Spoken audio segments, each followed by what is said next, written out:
All right, class, good afternoon. We're going to go ahead and get our lesson started. The topic for today is the Bill of Rights, also known as the first 10 amendments to the U.S. Constitution, which we'll get into in a little bit more details. First, let me say that I know there are more sophisticated ways of doing this, but I'm not that technologically inclined, so we're going to do the very best that we can given the circumstances. So I made this super awesome PowerPoint presentation, and we're going to go back and forth between me and the presentation. Sorry. All right, so our first page, the Liberty Bell but in Philadelphia. And again, we're going to be talking about the Bill of Rights today. Now, for some of you, especially some of you girls in first period, I know you're going to be excited about this one, but when the Constitution was first written, it wasn't a guarantee that it was going to become law. There was a lot of opposition. So this guy named Alexander Hamilton, I think he was from New York, wrote some papers that became known as the Federalist Papers. And they were essentially published trying to encourage people that the Constitution was a good deal and that they should vote in favor of it.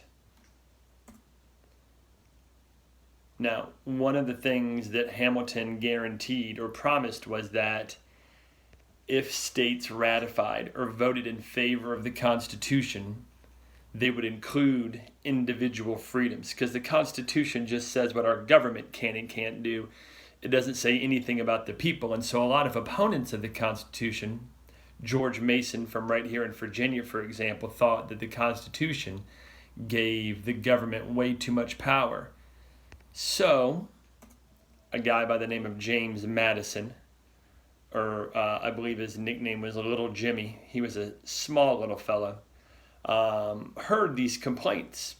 So he thought, oh, okay, I can do that. So he went home and he wrote down a list of all of the Bill of Rights, or all of the freedoms that he thought should be included in the Constitution. So what are the Bill of Rights?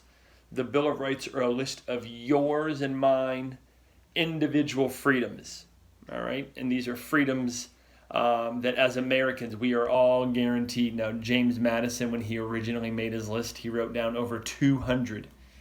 Luckily, the founders narrowed it down to the most important 10. So the first one is probably the most well-known. Gives you the freedom of speech, freedom of religion, freedom of the press, and the freedom to assemble. Now, the last one there is probably the least well-known of the first four listed. Freedom to assemble means that you can get together with people. Now, I saw this interesting comment online that this most recent quarantine that we're all under is a violation of our First Amendment right, because it's not allowing us to get together. So, I don't know. I thought that was an interesting argument. I didn't think about it like that. So, what do you think about it? Number 2 is the right to bear arms. Do you guys get the picture? It's kind of funny. Do you get it? So what the right to bear arms means, the Second Amendment, is that as an American citizen, you have the right to own a firearm if you are over the age of 18 and have not been convicted of a felony. Now keep in mind, guys, these amendments were passed during the late 18th century when we had just got done getting rid of the British monarchy. So all of these amendments were in opposition to England's or British rule. The next one is probably the most or the least used of the first 10 amendments. It's called the Quartering Act. You see the picture?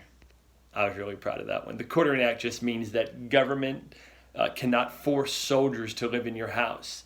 And if you think about it, we talked in class that during the Revolution, King George III made citizens of Boston house British troops. So it's important that you know if a member of the military ever comes to your house and says they want a place to stay, you don't have to let them stay there. Of course, unless it's your parents, then you should open the door. The Fourth Amendment is search and seizure.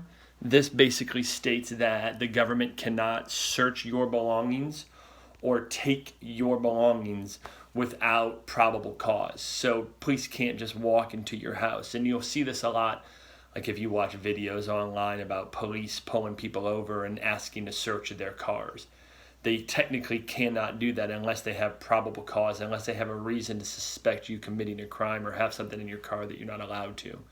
Now, bad news for you guys. Well, I guess it doesn't matter anymore this year. That doesn't apply to your lockers at school. We can still search those if we want to. All right, now the next 4 amendments, 5, 6, 7, and 8, all have to deal with what happens if you get arrested. Here in America, you still have rights if you are arrested. So the 5th Amendment states that, it talks about a couple of things.